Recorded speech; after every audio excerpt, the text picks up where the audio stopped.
Buenos días a todos y a todas.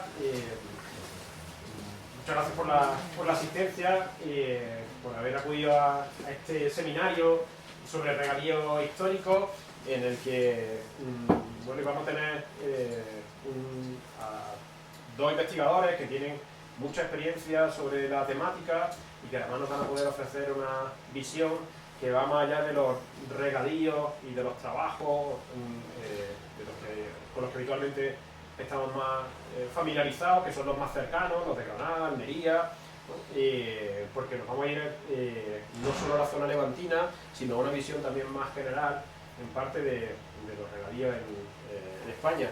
Y contamos con dos investigadores, como os decía, que vienen de la Universidad de Valencia, del Departamento de Geografía, que han trabajado durante mucho tiempo y fundamentalmente dentro del grupo Estepa, dirigido por Jorge Hermosilla, pero no solo, y Miguel Antequera y Sandra Mayordomo ya están haciendo una estancia en el Memolab, una estancia ahora durante el mes de enero y esperamos que vuelvan durante el mes de julio, con la idea de ir no solo conociendo y compartiendo experiencias, sino además poder ir estableciendo colaboraciones, ¿no? Y no solo con el Memolab, sino con comunidades de regantes, con departamentos de geografía, con otros investigadores e investigadoras, porque hay mucho por hacer en torno a los regadíos históricos, no solo en el estudio, en el conocimiento de esos regadíos históricos, sino también y sobre todo en el cuidado de los regadíos, de las comunidades de regantes, en las políticas públicas, en los aspectos relacionados con la gestión hidráulica, con las políticas agrarias, con las políticas ambientales y, por supuesto, con los regadíos como patrimonio cultural, no solo inmaterial, sino también material.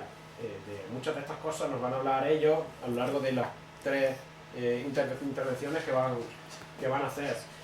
La idea es que no solo nos vayan contando su experiencia y su conocimiento, sino que podamos luego establecer un debate, un diálogo en torno a las cuestiones que ellos nos van a plantear y en torno a los regadíos en general, pudiendo hacer preguntas, pero también pudiendo luego hacer comentarios que nos permitan pues no solo conocer mejor, sino además ir estableciendo propuestas de estrategias, de investigación y de trabajo. Para ello, como habéis visto en el programa, pues tenemos tres conferencias, tres intervenciones distintas. Después de cada intervención pues tendremos un turno de debate, de preguntas, y al final pues tendremos un rato algo más largo si alguien quiere quedarse para poder ir estableciendo. Y además, bueno, a ellos les interesa mucho poder ir conociendo a sus compañeros de geografía de aquí de Granada, a los regantes, ¿no? Y los investigadores, la gente que está aquí relacionada con el ámbito de los regadíos históricos.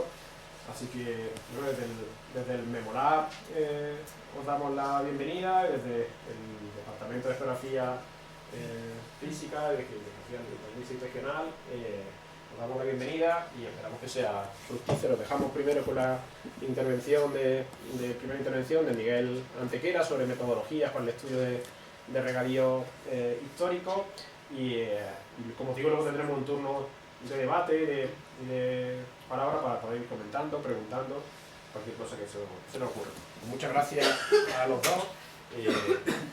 Dejo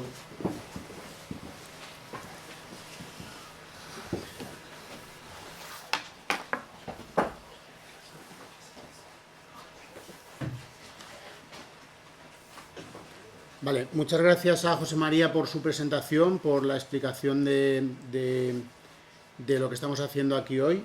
Y en primer lugar quería indicar o hacer una pequeña referencia a por qué estamos aquí. En principio, nosotros llevamos varios años trabajando el tema de regadíos históricos y el año pasado contactó conmigo la comunidad de regantes de Logarite, situada en Oria, en Almería, por mediación de Jorge Moya y Eva Simón, y también José Reche. Entonces, allí tenía una problemática relacionada con una serie de galerías que el ayuntamiento quería derribar para hacer unos colectores. Entonces, como yo había trabajado el tema de galerías drenantes, me llamaron para ver si de alguna forma podíamos hacer algo. y se podía un poco evitar esa destrucción. Estuve allí una semana y a partir de ahí iniciamos esa relación. Me hablaron ya de José María Martín Cibantos, del Memolab, y por lo tanto a partir de ahí decidimos, o teníamos pensado hacer alguna estancia, pero con esa iniciación que tuvimos ahí en Oria, pues pensamos que podía ser un buen lugar, Granada, la Universidad de Granada, para poder hacerla, y en este caso con el profesor José María Martín Cibantos. Ese es un poco el origen de por qué estamos un poco hoy aquí. Al mismo tiempo, quería agradecer al profesor José María Martín Cibantos por su acogida en este tiempo que estamos aquí en Memolab, en la Universidad de Granada, y también no solo a él, sino al magnífico equipo, magnífico y extenso equipo que tiene de investigadores. A todos ellos, muchísimas gracias por su acogida, por este mes que nos hemos encontrado muy a gusto. También agradecemos a todos vuestra presencia hoy aquí, tanto regantes, investigadores del Memolab, integrantes del Departamento de Geografía de la Universidad de Granada y a todos los asistentes, a todos los presentes. Muchas gracias por estar aquí en la jornada de hoy. Espero que sea una jornada muy fructífera y que os pueda resultar interesante lo que os contemos, y a partir de ahí, y lo que también debatamos entre nosotros, y a partir de ahí pues establecer algún vínculo más de futuros trabajos, investigaciones, etc. Vale, dicho esto, voy a comenzar la explicación de la metodología para el estudio de los regadíos históricos. Como ha dicho José María muy bien, va a haber 3 intervenciones. Esta primera vamos a hablar básicamente de cuál es la metodología que empleamos o que hemos empleado nosotros para el estudio de los regadíos históricos. La segunda parte será la intervención de mi compañera Sandra Mayordomo, que va a explicar el sistema de evaluación patrimonial de los elementos hidráulicos, básicamente. Y la tercera parte de la intervención será mía otra vez, y hablaremos de lo que son las galerías drenantes del sector oriental y suroriental de la península ibérica. Básicamente porque es un elemento de captación de agua singular y que da lugar a una serie de paisajes del agua también muy interesantes. Entonces nada, comienzo sin más dilación esta primera intervención y vamos a ver un poco qué metodología hemos empleado para el estudio de los regadíos históricos. Vamos a hablar de varias partes, una primera introducción, luego vamos a hablar las fases que empleamos en la metodología para el estudio de estos regadíos históricos y finalmente unas pequeñas conclusiones. Hay que indicar que el agua, como todos sabemos, es un elemento fundamental para el ser humano y para la vida, y por lo tanto a lo largo de la historia sí que es verdad que las sociedades han tenido que ir desarrollando su ingenio para poder llegar a captar esa agua, ¿no? Esa agua y utilizarla y gestionarla. Además, hay que tener en cuenta que la disponibilidad del agua no siempre es igual en todos los lugares. Hay lugares con mayor volumen de precipitaciones que tienen un acceso al agua más sencillo, y sin embargo hay otros lugares donde existe bastante escasez y el ser humano tiene que ingeniárselas de alguna forma para poder captarla. Por ejemplo, en el ámbito mediterráneo, donde tenemos unas precipitaciones escasas y muy irregulares, y además existe una prácticamente ausencia de precipitaciones en verano, eso hace que se provoquen determinadas situaciones de estrés hídrico y donde realmente sea muy necesario el agua. Esto obliga a las comunidades ahí asentadas a realmente hacer una serie de adaptaciones para poder combatir esa escasez hídrica, sobre todo en determinados meses. Y por lo tanto el control del uso del agua ha sido realmente un objetivo primordial de todas las sociedades. Muchas veces quien tenía el agua tenía el poder, de alguna forma viene a ser así. Además, es imprescindible en este sentido el desarrollo de una serie de estrategias y de técnicas que nos permitan el necesario aporte de agua para la población, para los regadíos, para las actividades industriales, agrícolas, etc. Por lo tanto, el factor agua es un factor muy importante en nuestra actual sociedad y cada vez lo va a ser más, ¿no? Ahora se habla de la guerra del agua muchas veces. Venimos de una época sobre todo de cuestión energética, de problemas de energía, pero el agua dentro de poco, no creo que tarde demasiado, puede haber problemas con el abastecimiento de agua. Entonces, la famosa guerra del agua, esperemos que no llegue, pero es posible que pueda ocurrir. Hay que decir, por otro lado, que la disciplina que se ocupa del espacio geográfico, del territorio y de las interacciones con la sociedad es la geografía. Una de las líneas de la investigación geográfica consiste en el estudio de los sistemas de regadío tradicionales y de los elementos que tienen asociados a esto. Por otro lado, también las diferentes arquitecturas del agua, de cada uno de sus elementos y de cada uno de sus sistemas, con la red de acequias y todos los elementos que componen el sistema, y los conocimientos ancestrales de las sociedades para dominar esos sistemas y esos elementos, hacen que la gestión de la escasez hídrica sea un factor fundamental en la configuración de buena parte de esos paisajes agrarios y agrícolas, esos paisajes del agua. Y esos paisajes también, de alguna forma, son objeto de la investigación geográfica. Hay que decir también que los sistemas de regadío tradicionales constituyen un entramado cultural de gestión de los recursos hídricos y del territorio.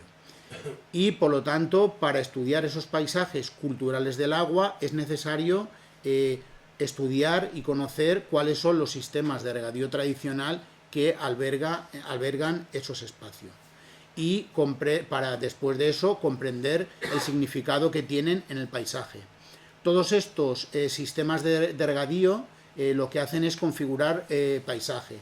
No es lo mismo un paisaje de secano que paisajes de regadío. Ahí hay un cambio bastante grande.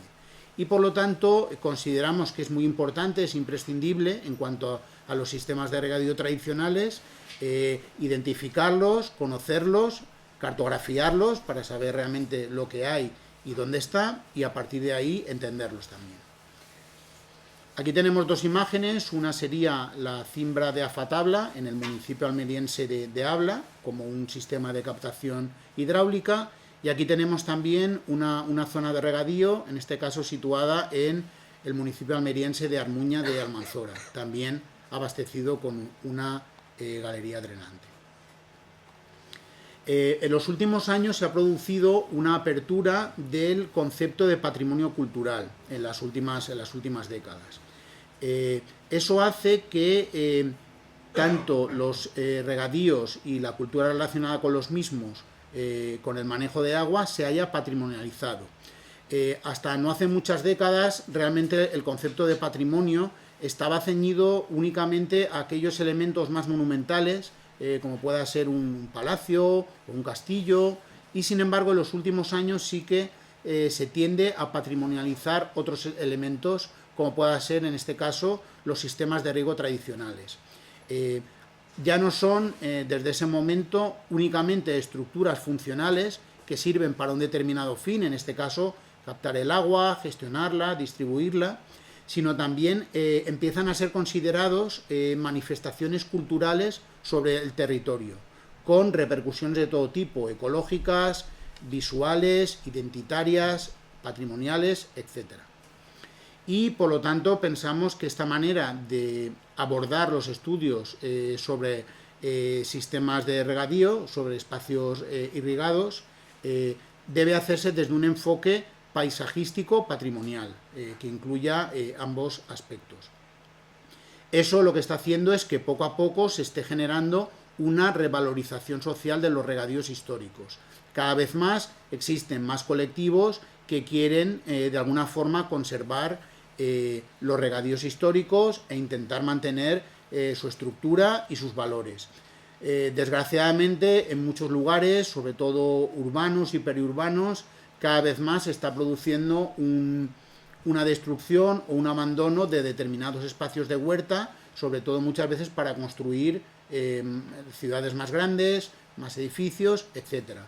Pero sí que es verdad que existe desde hace unos años una conciencia social bastante grande que de alguna forma intenta que eso no sea así. Hay numerosas plataformas para intentar proteger determinados espacios de huerta. Por ejemplo, sin ir más lejos, Salvem l'Horta, que es una plataforma que hay en l'Horta de Valencia para intentar que la presión urbanística no siga destruyendo ese espacio tan valioso.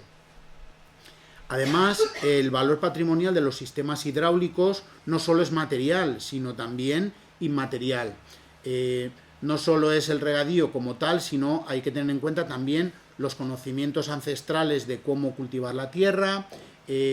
Luego también hay aspectos como las ordenanzas y los estatutos de las comunidades de regantes, que también son un valor patrimonial importante.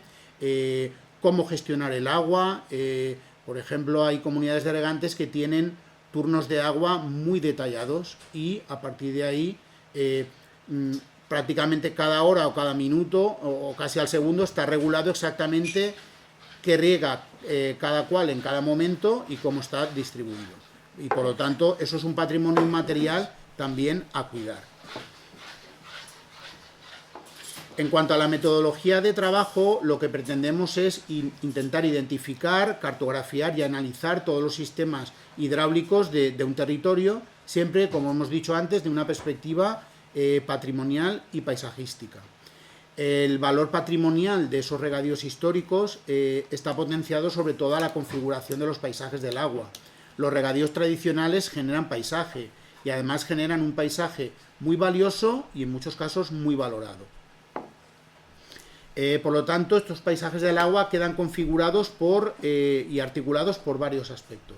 Por un lado, las propias infraestructuras hidráulicas, la red de acequias, los elementos hidráulicos instalados en esas acequias y por otro lado también la comunicación, la red de caminos situados en torno a esas acequias para que los regantes puedan acceder a esos lugares.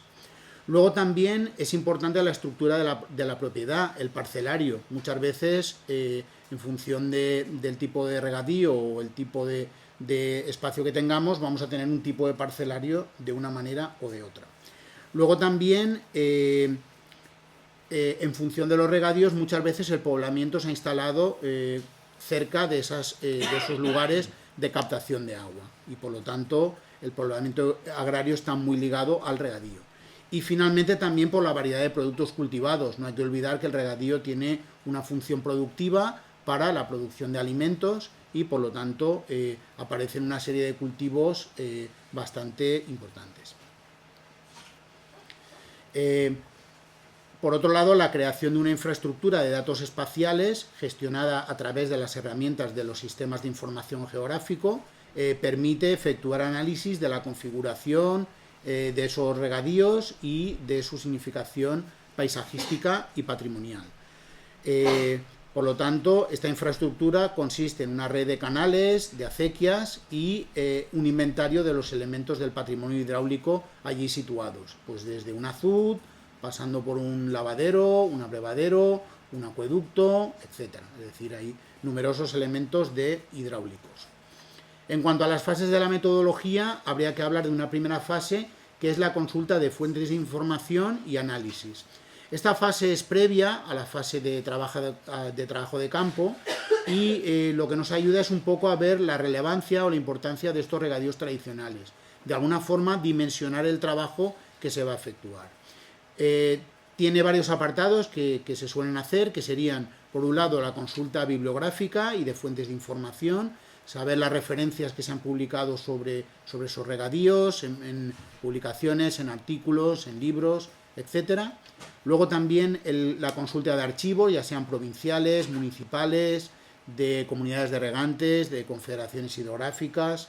Luego también la consulta de las ordenanzas y estatutos de riego de cada comunidad de regantes, porque muchas veces nos aportan información muy válida desde partidas en las cuales riega esa comunidad de regantes, cuál es la superficie que riega, a veces incluso describen cuál es el sistema y por lo tanto esa información nos resulta muy valiosa.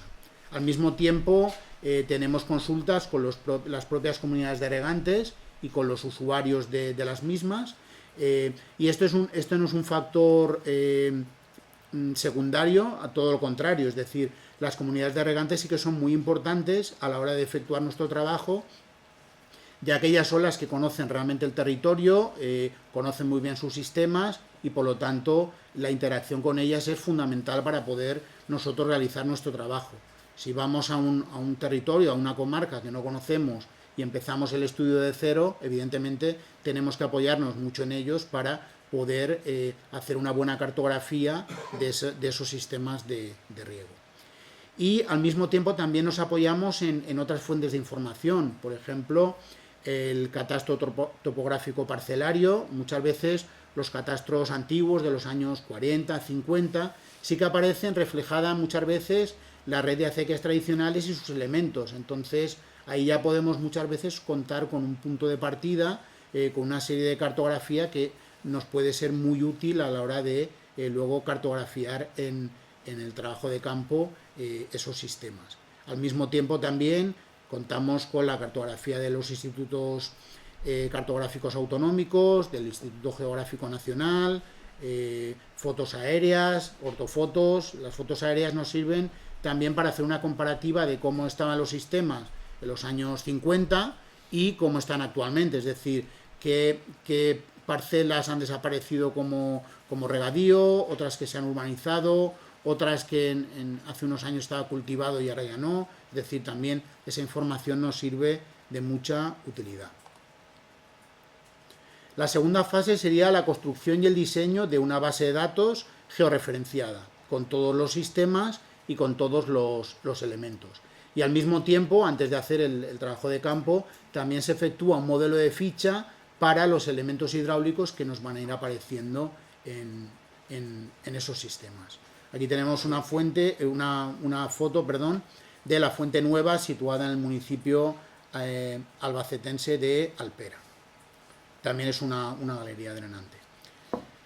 La tercera fase de la metodología sería básicamente el trabajo de campo, es decir, la fase donde se hace un inventario y una catalogación no solo de los sistemas de regadío, sino también de los elementos hidráulicos allí establecidos. Antes de hacer ese trabajo de campo, se analiza la información que se ha recopilado previamente y se prepara la cartografía de apoyo que pueda ser de utilidad en el propio momento que se está en el trabajo de campo. La incorporación de las nuevas tecnologías permite paulatinamente pasar de los mapas en papel que llevábamos hasta no hace mucho a una tecnología ya de GPS e incluso de utilizar tablets con toda la cartografía ya puesta allí, y a partir de ahí eso facilita mucho la tarea de marcar los sistemas de riego. Y en el campo pues se comprueba un poco la información que se tenía previamente de catastros o de alguna otra fuente para corroborar un poco que esa información sea válida o no. Al mismo tiempo lo que hacemos es una identificación y un catálogo de los diferentes elementos de regadío que nos aparecen. Cada uno de ellos se le hace una ficha con determinados campos, pues desde un manantial, pasando por un pozo, una balsa, etc. Se hace una ficha del mismo. Y para ello utilizamos un modelo de ficha que de alguna forma nos permita distinguir entre elementos inventariados y catalogados. Elementos inventariados serían todos, cualquier elemento que forma parte del sistema, desde cualquier partidor a cualquier otro, ahí estarían todos. Y luego catalogamos solamente aquellos que pensamos que pueden tener un valor patrimonial destacado. Para ello, posteriormente, tenemos un sistema de evaluación patrimonial de esos elementos que mi compañera Sandra explicará después. En cuanto a la cuarta fase, ya sería, una vez terminado el trabajo de campo, la construcción de un sistema de información geográfica, es decir, efectuar una cartografía, una salida cartográfica de estos sistemas de regadío. Tras acabar el trabajo de campo, se vuelca la información en una base de datos y a partir de ahí se produce una codificación. Se le da un código a cada acequia, a cada brazal, a cada ramal, y a partir de ahí se le generan unas características. Aquí tendríamos más o menos el procedimiento de trabajo y el diseño de la base de datos geográfica para los regadíos históricos, en esta fase ya del trabajo. Por un lado, identificamos 3 tipos de componentes en cada sistema de regadío. Por un lado, tenemos elementos lineales.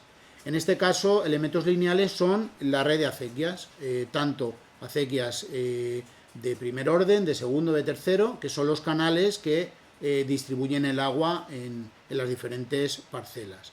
Y a cada acequia, ramal, brazal, se le asigna un código. Aquí he incluido varias fotos, unas del oasis de Tozeur, en Túnez.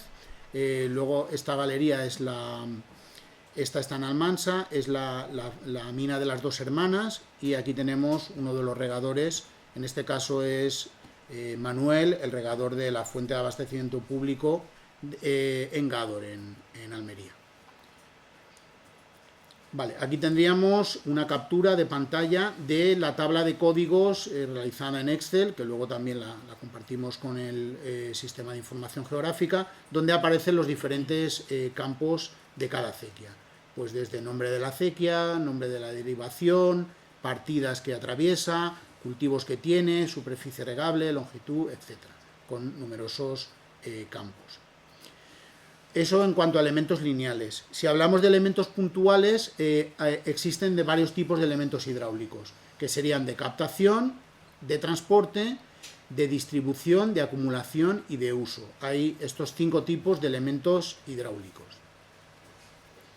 Si hablamos de elementos de captación, hay que decir que estas tablas de tipos de elementos hidráulicos no acaban de ser exhaustivas, es decir, estos días aquí en el Memolab y en alguna de los trabajos de campo que hemos hecho, he visto que hay determinadas denominaciones para ciertos elementos que yo no conocía, y por lo tanto ahí digamos que esto no tiene ánimo exhaustivo ni mucho menos. En cuanto a elementos hidráulicos de captación, habría que distinguir entre aguas superficiales o aguas subterráneas. Pues en aguas superficiales desde azudes, boqueras, pantanos, norias, acequias de careo, y lo mismo para aguas subterráneas, ya sea por extracción natural, como puedan ser las fuentes, manantiales, etcétera, como la extracción horizontal mediante galerías drenantes, o también la extracción vertical mediante pozos, norias de sangre, molinetas, motores de gas pobre, diésel, eléctricos, etcétera, ¿vale? Tendríamos esa tipología de elementos tanto de aguas superficiales como de subterráneas. Viendo el resto de funciones, en cuanto a elementos de transporte, también tenemos varias tipologías. Acequia, que sería de nivel 1, brazal nivel 2, ramal nivel 3, ¿no?, según las diferentes derivaciones, y luego ya tendríamos derramadores, almenaras, acueductos, sifones, es decir, todo aquel elemento que transporta el agua de un lugar a otro. En cuanto a la distribución, tendríamos los partidores, que en muchos lugares le llaman de una manera o de otra, hay múltiples denominaciones, y en cuanto a elementos de acumulación tendríamos las balsas y los aljibes, y luego también embalses, pantanos, etc. Y finalmente tendríamos elementos hidráulicos de uso, que pueden ser sin que tengan una maquinaria asociada o mediante algún artefacto o algún artilugio que se utilice mediante la fuerza motriz del agua. En cuanto a aquellos que no tienen maquinaria asociada, hay desde lavaderos, abrevaderos, fuentes públicas, medidores o escalas del nivel, del caudal, que también los hay en algún sitio, etc. Y en cuanto a los artefactos hidráulicos que se mueven mediante la fuerza motriz del agua, tendríamos molinos, batanes, almazaras, fábricas de luz, serrerías, etc. Es decir, sería la tipología, ya digo, es una tipología sin ánimo de ser ni mucho menos exhaustiva. Aquí tenemos un ejemplo de una salida cartográfica de una de las fichas que realizamos con respecto a un elemento del patrimonio hidráulico. En este caso es la presa de Molanchel, situada en el río Júcar, en Albacete, en Valdeganga, creo que es, ¿no? Sí. Correcto, entre Valdeganga y Jorquera, está justo en el límite de los dos términos, y esta se emplea en este caso tanto para regadío como para abastecer a una central hidroeléctrica. tenemos un ejemplo de ficha con los diferentes campos. Y por otro lado tendríamos los elementos superficiales. Hemos visto elementos puntuales, que serían los elementos, luego la red de acequias y finalmente los elementos superficiales. Aquí estamos hablando de los paisajes del agua, con información referente a cómo se denomina la partida, el tipo de cultivos que tiene ese territorio, la superficie que tiene esa área regada, y por lo tanto eso nos permite identificar una serie de morfologías diferentes en función de cómo está estructurado el sistema de riego. Por un lado tendríamos morfologías en forma de red malla. En este caso se trata de regadíos muy amplios, con una red densa y muy desarrollada, sobre todo propia de llanuras de inundación, como pueda ser el Horta de Valencia, y por lo tanto serían macro regadíos. Disponen en este caso también de dos subtipos: por un lado morfología tramada en espacios cóncavos o en espacios convexos. Luego estaría la morfología de mural, que posee una red desarrollada paralela a un eje fluvial de primer orden y que tendría una paralela red secundaria algo desarrollada. Luego estaría morfología escalonada, situada en valles algo más estrechos, de segundo orden, y cuenta con una red paralela bastante significativa, aparte de la principal, y con una pequeña red secundaria perpendicular. Luego también la morfología en peine, que a partir de situada sobre todo en valles más estrechos, donde a partir de una acequia madre hay una pequeña red paralela al eje y algún modesto riego secundario. Luego estaría la morfología en abanico, que son sistemas que se abren con una red de acequias algo densa y que disponen de riegos considerables. Están situados sobre todo en glacis de acumulación, piedemontes coluviales, abanicos aluviales o conos de deyección. Se ve enseguida que el sistema se abre como si fuera un abanico y a partir de ahí va regando toda esa zona. Luego tendríamos la morfología lineal, asociada sobre todo a aquellos barrancos más pequeños, donde a partir de una toma la acequia sale y sin tener prácticamente o con muy pocas ramificaciones secundarias. Y finalmente tendríamos la morfología de foco, es decir, que podemos tener diferentes focos con riegos muy atomizados y que pueden estar situados en planicies o cubetas.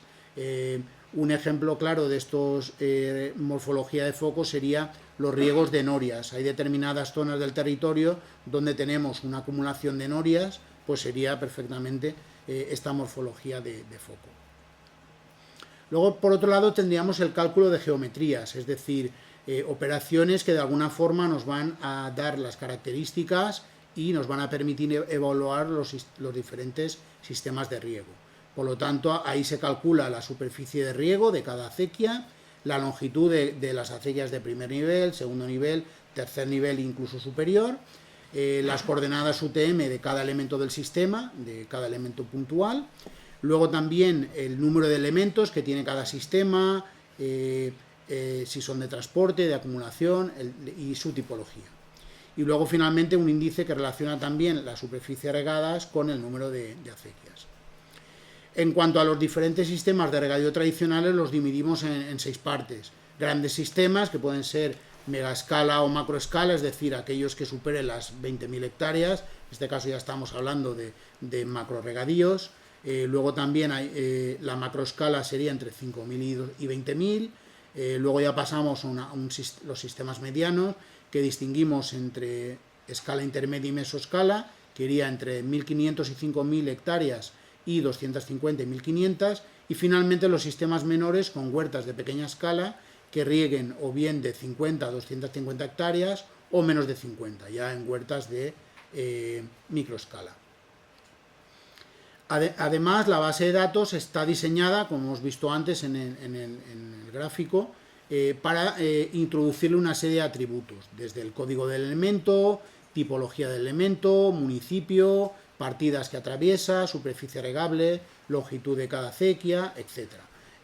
Propiedad, estado de conservación, todo eso se le puede meter a la tabla, puede tener bastantes campos.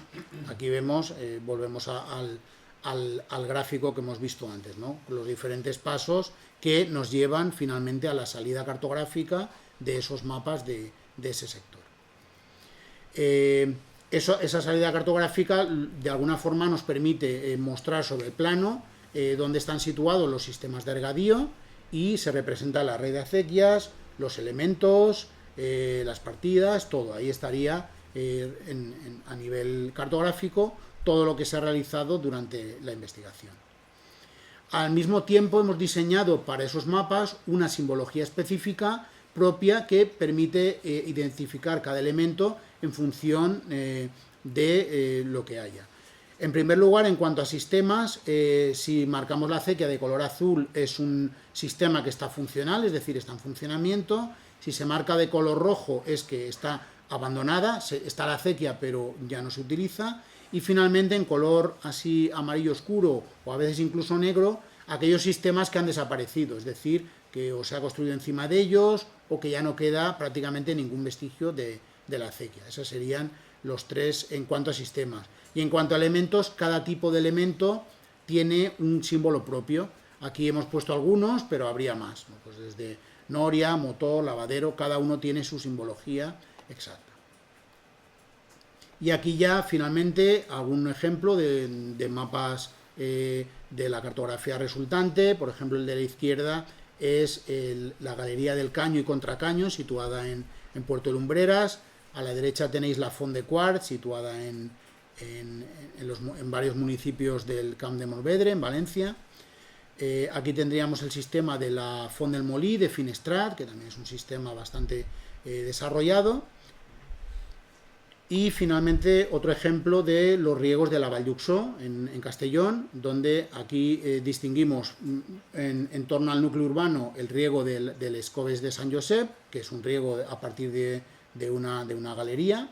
Luego en otras zonas del término tenemos pues en la parte más occidental numerosos aljibes y en la parte oriental pues hay numerosos motores para extraer agua para regadío. Sería más o menos la distribución y así sería un poco la salida cartográfica.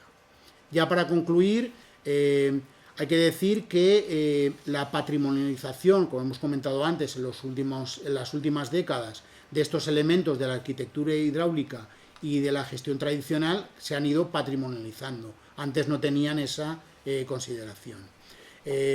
Además, cada vez más los estudios de regadío histórico tienen un prestigio mayor entre los investigadores de todas las disciplinas, desde geografía, arqueología, historia, biología, etc. Y cada vez tiene un mayor reconocimiento por parte de la sociedad. Por tanto, la dimensión territorial, geográfica como histórica tiene un gran valor en estos estudios. Al mismo tiempo, hay que decir que es un patrimonio. Este patrimonio de lo funcional es un patrimonio frágil, muchas veces en un equilibrio inestable, ya que está sometido a la problemática de su posible dispersión y también el posible deterioro por desuso que en algunos casos se produce. Y por lo tanto, muchas veces los espacios de regadío están constantemente amenazados y en riesgo de desaparición por muchos aspectos. Y por lo tanto sería muy importante realizar una serie de medidas de protección, revalorización, conservación de estos regadíos que tienen un valor patrimonial muy importante. Al mismo tiempo hay que decir también que el estudio de los regadíos tradicionales desde esa perspectiva paisajístico-patrimonial que hemos hablado necesita de unos trabajos previos de identificación a veces infravalorados, es decir, tenemos que conocer lo que hay para, una vez lo conozcamos, protegerlo. Y por lo tanto, esa tarea de identificación de lo que hay, de delimitación, de cartografía de lo que tenemos y de catalogación de esos sistemas y de sus elementos es muy importante en este sentido. Y por lo tanto, la metodología que hemos empleado permite plasmar cartográficamente todos esos sistemas de regadío. Además, nos posibilita conocer un poco más cuáles son los valores de esos sistemas, ayuda a conocer sus características y las peculiaridades de su trazado. Al mismo tiempo, y ya para acabar, se establece una evaluación de la calidad patrimonial de esos elementos hidráulicos, que será la intervención que posteriormente tenga mi compañera Sandra Mayordomo sobre esos elementos.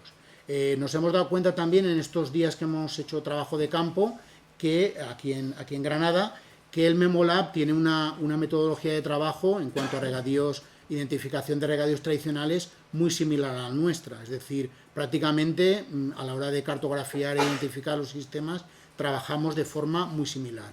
Ellos hacen más incidencia en cuestiones arqueológicas y nosotros, pues al ser geógrafos, más desde el punto de vista territorial. Pero hay que decir que prácticamente son metodologías muy similares. Y nada, con esto termino mi intervención y nada, muchas gracias por vuestra atención.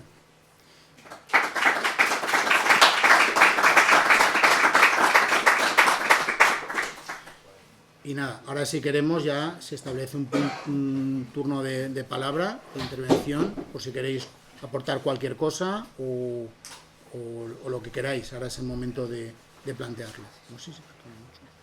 Muchas gracias. La verdad que es súper interesante. Eso, abrimos el turno de palabras, voy yo moderando. Por ahí estaba Tere, tenía palabra, y luego Miguel Ángel. Ido presentando. Soy Teresa Oner y trabajo en el Memolab. Yo estoy haciendo también cartografía de acequias comunitarias y me ha sorprendido un poco cuando habláis de la simbología el tema de la funcionalidad, porque creo que es un poco complejo, sobre todo porque puede cambiar rápidamente. Cuando tú vas cartografiando una red de acequias, entiendo que las principales están en funcionamiento sobre todo, pero las más pequeñas, cuando vas bajando de nivel, digamos, la funcionalidad puede cambiar pues, rápidamente. Entonces entiendo que es una cosa muy frágil el marcar ese tipo de características porque Si está en funcionamiento, ¿no? Claro, exacto, si hay funcionamiento, o sea, funciona, o sea, si está en funcionamiento, si no está en funcionamiento, si está desaparecida. Sobre todo la de funcionamiento, creo que es un elemento que es muy variable. Entonces, ¿cómo lo planteáis vosotros? Entiendo que lo marcáis cuando la estáis cartografiando, marcáis si está o no está en funcionamiento, pero en unos meses puede haber vuelto a funcionar. Puede volver a funcionar o dejar de funcionar, sí. Evidentemente, en este caso los trabajos tienen una fecha determinada, entonces la cartografía que se hace de un determinado espacio es pues en 2007, es situación en 2007. Si, por ejemplo, una de las cosas que nos hemos planteado es muchas veces intentar reactualizar digamos, una comarca que trabajamos en 2005, pues en 20 años ha podido cambiar mucho. Entonces sería volver con ese sistema ya marcado, decir, a ver cómo está la situación ahora, porque ha habido acequias que han podido desaparecer, otras que no funcionaban, que están funcionando. Entonces, bueno, en ese aspecto marcamos lo que hay en el momento del estudio. Pero sí que es verdad que la variabilidad, o a lo mejor vas dentro de 5 años a un lugar y un molino que estaba ya lo han derribado. Entonces marcamos en el momento lo que hay, pero la evolución futura pues no la sabemos. Es justo en el momento del trabajo, claro. Es como no. Sí, perdón.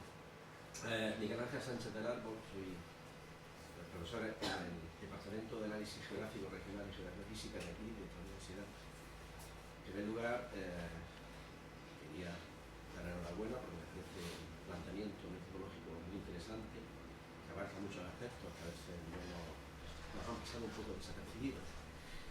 Quería plantear la siguiente cuestión, y es que me ha parecido ver que en relación con la morfología de los regadíos, que es lo que establecen 7 en concreto, para recordar, he echado en falta una, que es especialmente significativa, sobre todo en la provincia de Granada y también en Almería, en otros lugares también, pero aquí tiene una especial presencia, que son los regadíos en terrazas, escalonados, los regadíos aproximados, como ocurre en las Alpujarras y en otros lugares.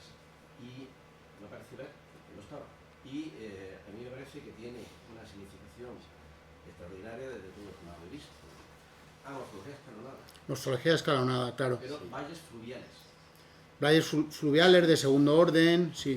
Aquí estamos hablando de grandes laderas, como ocurre en el caso de la Alpujarra, laderas extendidas, en donde está además aterrazado no solamente en la zona de los miraquistos, que predomina porque son más blandos, más fáciles de aterrazar, sino incluso en algunos casos en la parte calcárea. Y son un regadío extraordinariamente complejo, porque además, esto todo el mundo lo sabe, ¿no? Pero en fin, por recordarlo, desde la cuestión de los careos, la parte alta, la triple acequia, el desarrollo de miles y miles de bancales a los que tiene que llegar el capilar, el último, ¿sabes?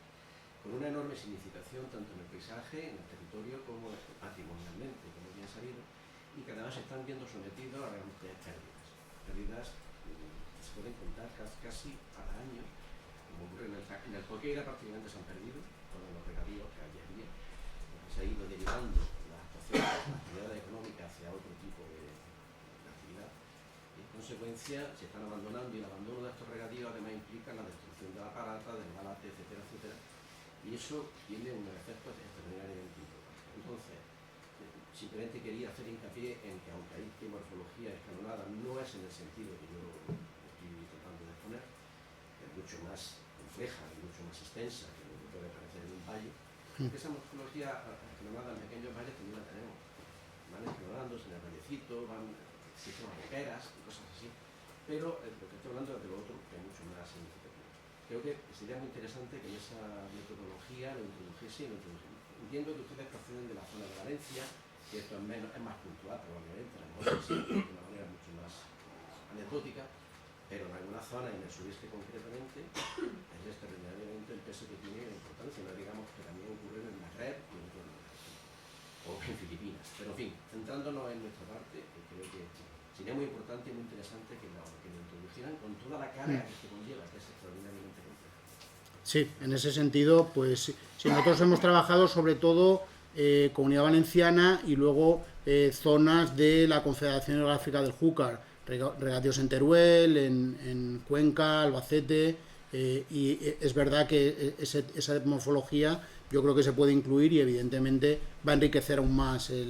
No nos hemos encontrado, o por lo menos yo en los años que llevo trabajando en esto, una morfología de ese tipo no la he visto, o por lo tanto no, quizá por eso no la habíamos incluido, pero sí que... Para permanecer por aquí unos días más, si quieren, nos damos un paseo en la zona. Nos vamos mañana, pero bueno, porque empieza ya en julio estamos aquí, sí.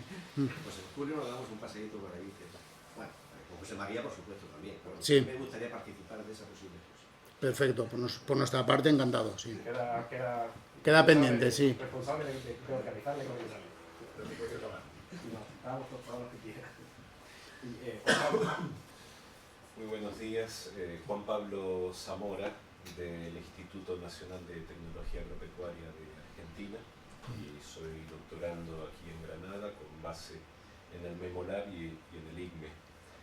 Así que me pareció muy interesante, muy importante esta metodología, sobre todo también para aplicarla en otros contextos del regadío americano.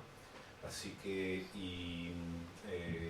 me interesé también en las escalas de los sistemas, en las megaescalas, la macroescala, y pensando también en regadíos de amplio desarrollo areal, bueno, la huerta de Valencia, oasis de riego en San Juan y Mendoza, en el caso de Argentina. Estaba pensando cómo es digamos, el esfuerzo de trabajo para el mapeo, relevamiento cuando son macro o mega sistemas, y en ese caso se puede trabajar junto con, ya sea la comunidad de regante, la confederación hidrográfica o la autoridad de aplicación para los mapas y los inventarios tradicionales que están más en términos hidráulicos, poder hacer su adaptación con una mirada paisajística territorial y de elementos históricos y culturales. ¿Cómo se podría, o quizás hay experiencias en ese sentido? Sí, quizá el sistema de regadío más destacado que hemos hecho de mayor macroescala es la Huerta de Valencia. La Huerta de Valencia tiene 7 acequias de riego, más la acequia de Moncada, y en total pues sí que tienen un sistema de regadío muy desarrollado y con numerosas hectáreas de riego. Quizá ese sea el sistema más importante. Ahí sí que realmente en su momento hubo hasta 4 equipos de trabajo de campo haciendo los diferentes aspectos y sí que finalmente creo que quedó una investigación bastante interesante porque se pudo marcar todo, los catastros ayudaron bastante, la investigación junto con la Confederación Hidrográfica, con los regantes del Tribunal de las Aguas, también hubo una colaboración muy buena que actualmente persiste y por lo tanto finalmente se pudo hacer ese trabajo. Ese trabajo, si lo abordáramos únicamente desde la unidad de investigación, sin otro tipo de ayuda, pues sería mucho más difícil.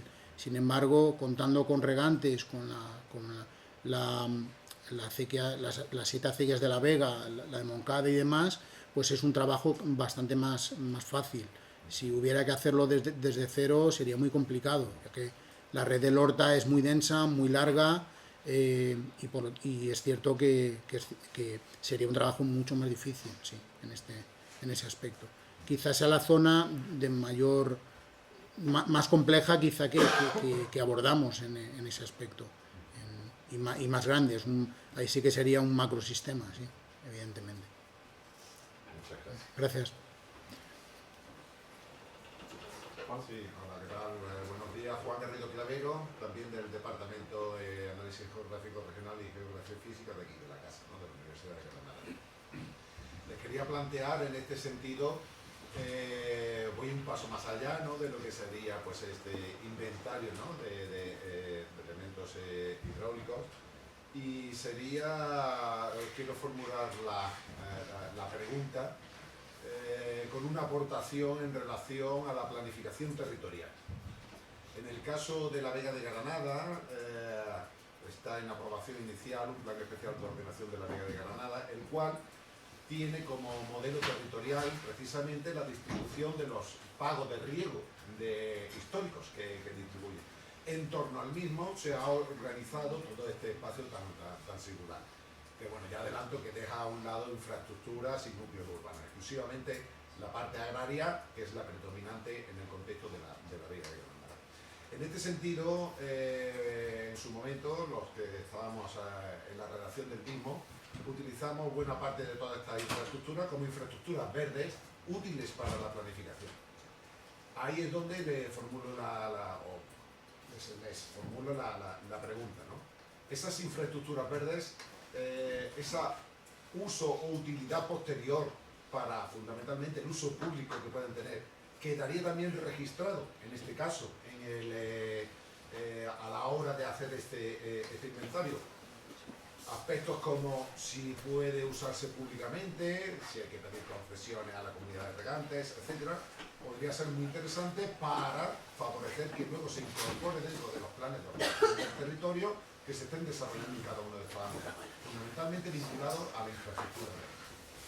Vale. Hasta ahora no hemos hecho ninguna investigación que recoja ese apartado, pero es verdad que yo creo que sin demasiado esfuerzo sí que se podría incorporar y se podría utilizar en políticas públicas, en este caso, para poder diseñar lo que has comentado. Yo pienso que se podría hacer sin demasiado...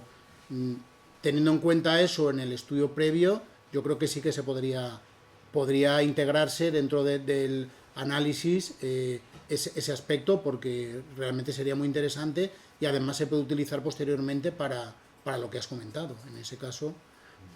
Creo que vuestra vanguardista ley de la Huerta Valenciana hace una apuesta por estas infraestructuras verdes y esa doble funcionalidad patrimonial, sí, por supuesto productiva, pero también de uso público.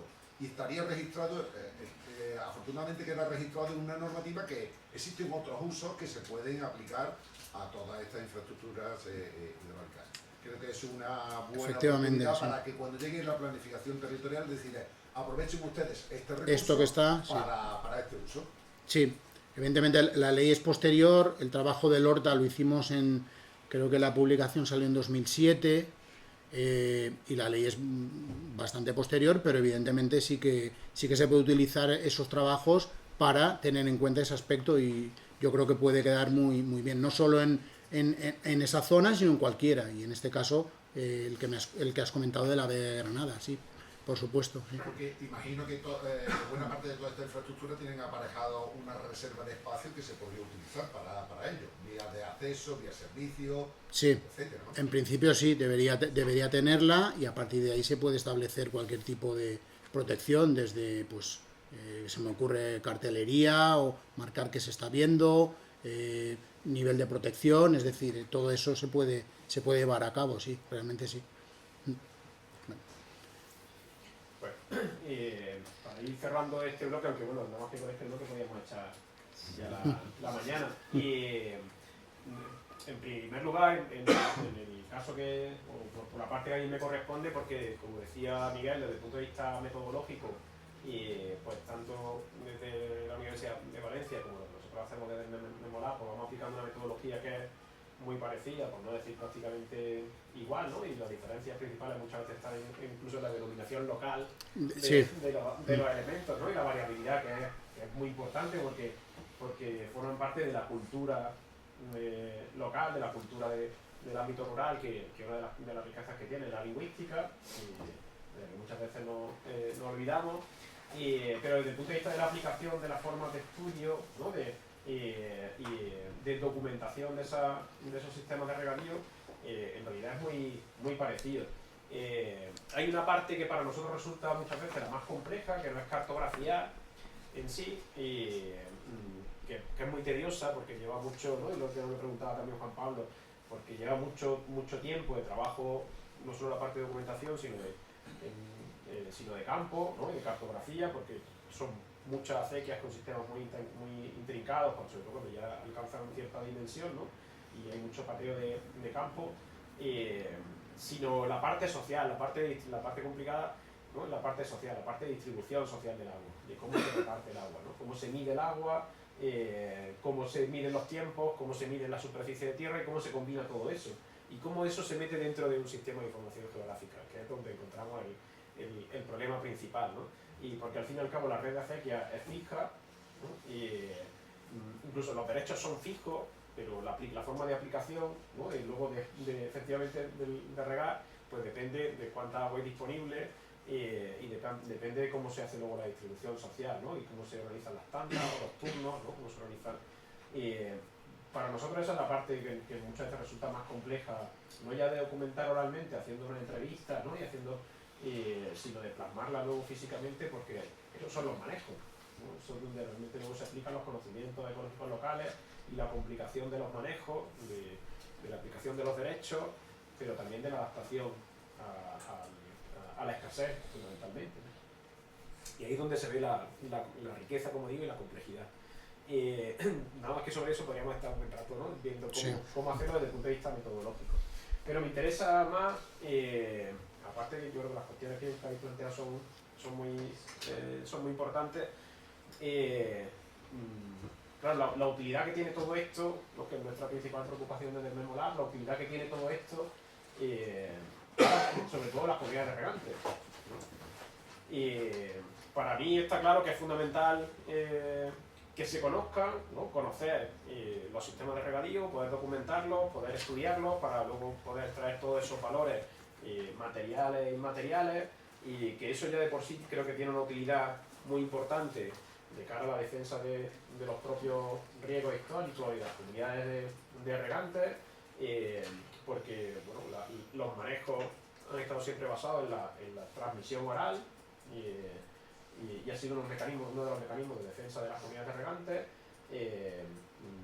pero para poder darle visibilidad y para poder además reivindicar políticas activas de protección, mejora, ¿no?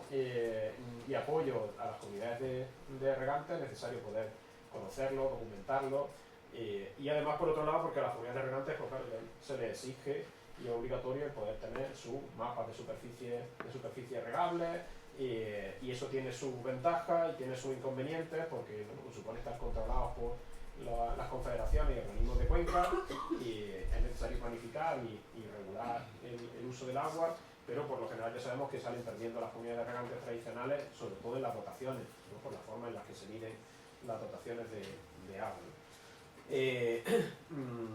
Claro, nosotros lo que nos vamos encontrando es que sí que, claro, a las comunidades de regantes les es útil porque tienen que hacer ese trabajo, sí o sí, obligatoriamente, para poder seguir manteniendo, renovando o para poder solicitar sus concesiones de agua. Pero claro, se plantea el problema de, bueno, en ese caso, una vez que tienes tu mapa de superficie regable y puedes además tener tu inventario, ¿no? y tu registro de regantes, de parcelas, y puedes hacer una gestión moderna, ¿no? Más tecnificada desde el punto de vista de la cartografía, del uso ¿no? y luego del cobro de recibos y tal y cual, de la comunidad de regantes. Y bueno, se plantea luego la pelea, ¿no? la discusión, si es que hay posibilidad de discutir con las confederaciones para decir, bueno, usted tiene que tener en cuenta no solo superficie regable y tipo de cultivo, sino que tiene que tener en cuenta además todos los servicios ecosistémicos que estamos prestando como comunidad de regantes, ¿no? Y como regadío histórico. Es donde está una de las, entiendo, una de los de la madre del cordero, ¿no? Para respecto al tema principalmente de las votaciones, que es fundamental, ¿no? Y el reconocimiento de la labor de las comunidades de regantes. Así que yo entiendo que este trabajo es fundamental, que como tú dices, además que se lleve de forma conjunta entre los ámbitos de investigación y las comunidades de regantes para que sea, fundamentalmente para que sea útil, ¿no? Y para que vaya aparejado no solo a conocer superficie regable, ¿no? Red de acequias, sino muchos de los otros de los elementos que has mencionado, entre otros los patrimoniales, ¿no? Y el valor patrimonial de los que nos habla ahora Sandra. No sé si queréis decir algo ahora antes de empezar la No, siguiente en principio intervención. Si hay alguna intervención más que queráis, o pasamos ya. Yo, Sí. sobre lo que acabas de decir, yo trabajo de acequiero, soy Antonio Marín Cano, en Caniles, y sí, realmente el agua está muy bien distribuida desde antiguamente. Ahora hay escasez, como ha dicho este señor, la guerra del agua la estamos viendo ya, pero que está muy bien distribuida en días, en horas, en lo que es la parcela, el mantenimiento de la acequia está también distribuido de esa misma manera. Es decir, que las cosas en mi pueblo por lo menos se hace y se hace bien. Son leyes que están a acuerdo que se hicieron desde mucho tiempo, ¿no?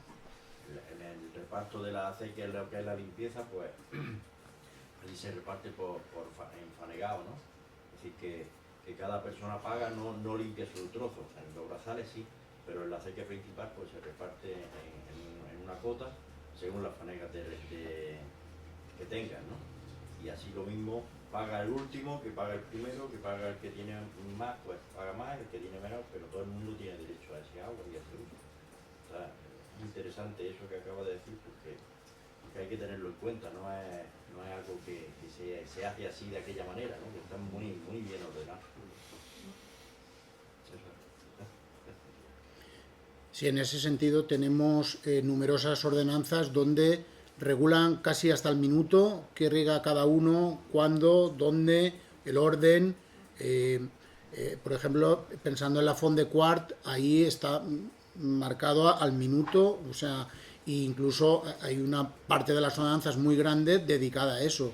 Si se saca una especie de corema en un cuadro, como lo tiene la comunidad de regantes, se ve realmente la complejidad de manejo de ese sistema, pero una complejidad que llega a límites insospechados, o sea que es muy muy complejo en algunos casos. Hay sistemas más fáciles, pero hay algunos realmente complejos a la hora de... Y eso también es un patrimonio inmaterial que realmente se debe conservar, porque eso no solo es la acequia en sí con su regadío, sino hay una serie de normas ahí consuetudinarias muchas veces que llegan de siglo a siglo y que funcionan perfectamente, que eso es un gran patrimonio que también hay que conservar, sí. En ese aspecto es fundamental mantener eso, sí. Yo soy de Cuya, soy Alonso Seguro, de la comunidad regante de Cuya, una comunidad regante histórica. Yo tengo 61 años, sí, hace cuestión de 50, quizás menos, el río de Cuya es abundante en agua. Ahora mismo prácticamente regala hasta las cañas de Benamorel, o sea, los sobrantes, y la regadora prácticamente da para dar un riego al olivar en invierno, en las terceras, en la primera o en las zonas de huerto, pues sí hay un poco más. ¿Cuál es el peligro ahora mismo de las comunidades regantes históricas? Pues porque se van convirtiendo allí prácticamente todo de olivar tradicional, parcelas muy pequeñas. Aparte de eso, pues cada vez hay menos agua, evidentemente porque vemos que los secanos que están cerca de esas vegas, o todas las zonas de secano, se están poniendo de regadío. Perforaciones, riego de almendro, riego de pistacho, riego, prácticamente nos imaginamos o pensamos que la mayoría de estos riegos pues están en concesiones que se dan muy pequeñas, pero que se está regando mucho más. ¿Cuál es el problema? Que vienen a las comunidades regantes, porque los acuíferos van bajando, porque los niveles freáticos, ves que por ejemplo la ladera va bajando, donde antes había balsas arriba, ahora ya las balsas de abajo tienen poca agua. Y nosotros nos abastecemos de la que nace en el río, los tramos que nacen, y prácticamente quien está compitiendo son riegos, tengo claro, totalmente ilegales, y donde la federación prácticamente está mirando para otro lado. Y cuando nosotros nos vamos, lo que va a echarnos un poco el pie al cuello a las comunidades de regantes, porque estamos siempre con el látigo encima y lo único que hace, o que hacen las comunidades regantes, pues sujetar las grandes riadas, repartir el agua, dejar que los sedimentos se queden en estas parcelas, en estas abancalados, que es lo que tenemos, y estamos viendo que todo eso está en peligro, porque aquí lo que vale es tener la poca agua, quitar esos sistemas de bancales, poner filas de olivos de 400 o 500 metros, que al final no puedes ponerla tampoco en curva, tienes que dejarla en desnivel, con lo cual, pues con las danas estas mismas que pasó antes, toda esa tierra iría al pantano, toda esa tierra fértil que lleva un montón de años. Entonces, son más acumulaciones de las que esto, y luego pues en cada zona hay sistemas de mina donde se recuperaba el agua, zonas de venta alpera, zonas del margen, ahí ya hay grandes explotaciones donde las minas ya no echan agua. ¿Por qué? Porque esos sistemas de captaciones se han ido a los pozos. Y luego la zona de Cuya, que es la que se abastece de río, que a duras penas vamos sobreviviendo. Vamos sobreviviendo y gracias a la avenida que va viendo, pues se va regando. Y luego ayuda, pues todo va soportado sobre los pequeños propietarios, y somos 800 partícipes en una comunidad de regantes de 600 y pico hectáreas, pues prácticamente todo va soportado a lo que es por fanegas de tierra y lo está soportando los propietarios. Ahora en esta dana mío, por ejemplo, que subir los recibos, ha habido que termina, ha habido que hacer, y bueno, y gracias a que nos hemos dado cuenta, bueno, las minas llevan sus corrientes, se limpian por los, y el agua misma las va limpiando. Son muchos problemas los que tenemos, aparte de esa existencia, de ese patrimonio, y esto pues, no está valorado ni por la sociedad ni por la administración, porque prácticamente yo lo que veo es que la administración pasa olímpicamente, a ver si desaparecemos del mapa porque no somos rentables, en definitiva. Sí, es lo que quería aportar.